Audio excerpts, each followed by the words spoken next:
Olá, meu nome é Paulo Alfen, eu sou médico, cirurgião, ginecologista, pós-graduado em medicina estética, formado há 40 anos e vou falar com vocês sobre infravermelho longo.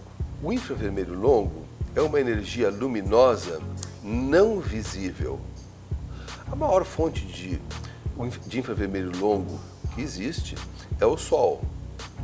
Mas todos nós sabemos, ultimamente, ele tem tido efeitos um tanto deletérios por causa do buraco na camada de ozônio. Então, a exposição ao Sol deve ser uma exposição limitada, por causa não do infravermelho longo, mas por causa dos raios ultravioletas. A Organização Mundial de Saúde orienta que, para a boa calcificação dos ossos, nós necessitamos de 15 minutos de sol 3 vezes por semana. Mas isto, do ponto de vista de saúde, é insuficiente naquilo que se refere ao infravermelho longo. Nós precisamos de mais exposição ao infravermelho longo. Então, a alternativa a isto foi fontes alternativas de infravermelho longo. Atualmente, nós temos como fonte de emissão de infravermelho longo pastilhas compostas de titânio, alumínio e platina. Este conjunto de elementos se consegue ter uma excelente emissão de infravermelho longo. Esses elementos são aglutinados numa pastilha e essas pastilhas são colocadas nos colchões especiais, os colchões chamados colchões terapêuticos. Ali nós temos, então, uma fonte espetacular de radiação infravermelho longo. A função mais importante do infravermelho longo está centralizada na sua capacidade de quebrar os clusters, também chamado de rede de água. A rede de água é uma das características da água que abraça tudo o que nós colocamos no meio líquido. Então, se eu pegar um recipiente como este aqui, qualquer coisa que eu colocar aqui dentro, se eu colocar sal, colocar farinha, colocar uma moeda, o que eu colocar aqui dentro, a água vai abraçar. Isto é uma das propriedades da água, ela abraça tudo que está no meio líquido. Esta rede de água, ela é uma rede extremamente firme, ela não se desfaz facilmente. E nós temos que notar que o nosso corpo, em torno de 65% a 70% do nosso corpo é feito de água. Se nós passarmos para o nosso organismo essa propriedade da água, e é assim que acontece, tudo o que está circulando no nosso corpo está preso dentro de uma rede de água. Esta rede de água, por vezes, ela se torna maior do que o poro dos vasos. O poro dos vasos são buraquinhos que tem nos vasos mais fininhos do nosso corpo, chamado de capilar. Eles têm uns pequenos buraquinhos, que é por onde tudo que está circulando no nosso sangue, ele consegue sair do vaso e vai chegar até a célula. Por quê? Porque esses são os nutrientes da célula. Então são as vitaminas, são os sais minerais, a glicose, são outros microelementos, minerais. Então, eles precisam sair de dentro dos vasos para chegar até a célula. Quando chega na célula, pelos canais que tem na parede da célula, eles vão entrar na célula dependendo da necessidade da célula. Ela abre os canais e vai buscar cálcio. Ela abre o canal e vai buscar glicose. Tudo que entra na célula entra por esses canais. Então, é importante que esses elementos, que os nutrientes da nossa célula, eles saiam de dentro do vaso, porque no vaso ele não adianta nada. O vaso é só o caminho por onde ele tem que seguir para poder chegar na célula, porque a célula é a unidade da vida do nosso corpo. A vida não está no vaso, a vida está na célula. Tudo que nós comemos, que nós tomamos, tem que chegar até a célula e chega através dos vasos. Para sair do vaso tem que ter esses buraquinhos que são os poros. Então por ali que sai. Mas como eu disse para você, tudo que está circulando no nosso organismo, ele está preso dentro de uma rede de água.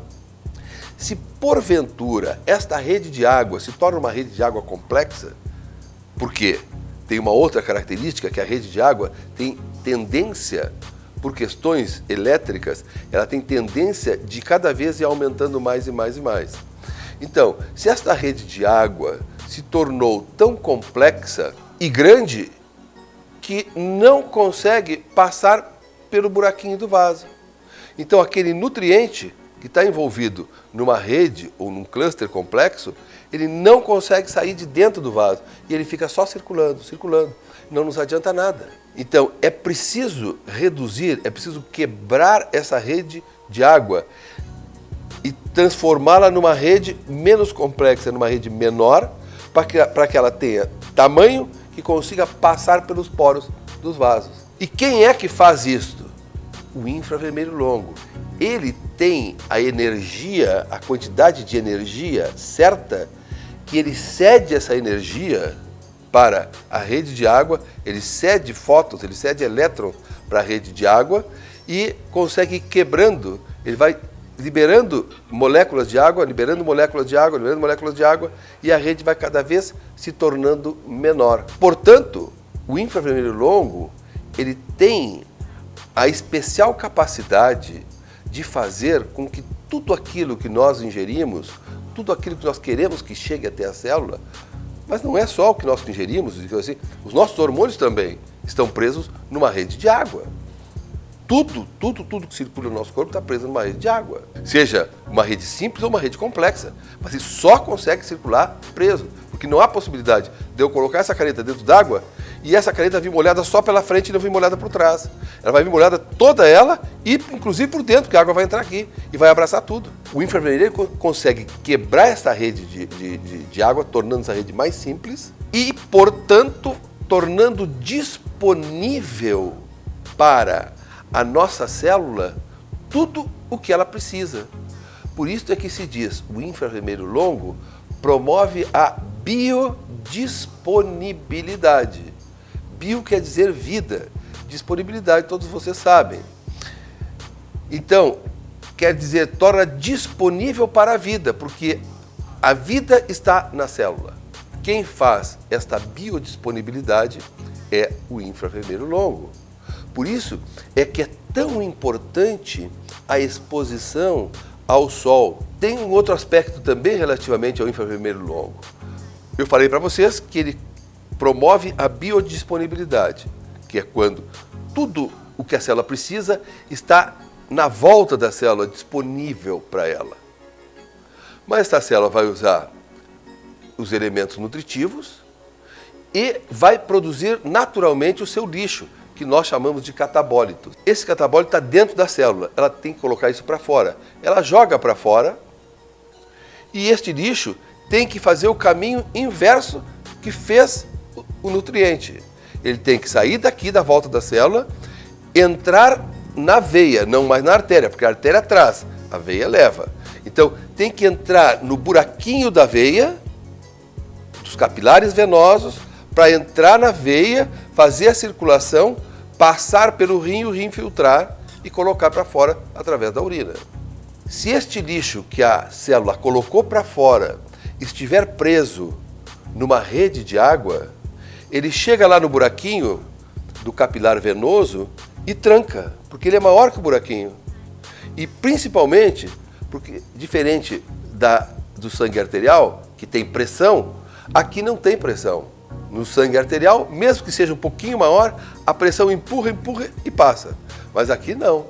Aqui só vai passar se realmente for menor que o poro do capilar venoso. Ora, se ele for maior, estiver numa rede complexa, ele chega aqui e tranca. Isto é ruim, porque fica esse lixo na volta da célula, impregnando e intoxicando o ambiente extracelular. Se isso começa a ser frequente, vai obstruindo esse poro, outro poro, outro poro, outro poro, e de repente começa a dificultar a circulação de líquidos.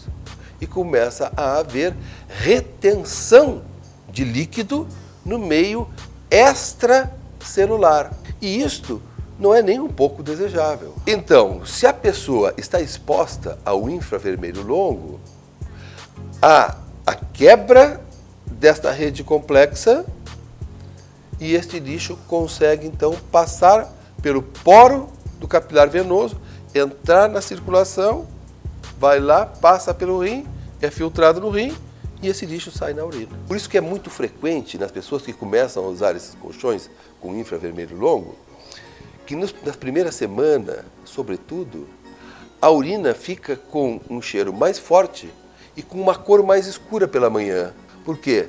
A pessoa estava com uma quantidade de lixo acumulado no meio extracelular, começa a deitar ali e começa a eliminar esse lixo que estava retido há muito tempo. Então, nós podemos afirmar que o infravermelho longo, ele promove a biodisponibilidade, isto é, ele deixa todos os nutrientes, hormônios, medicamentos que eventualmente se tome, ele deixa à disposição da célula. Ao mesmo tempo em que ele auxilia na eliminação do lixo celular.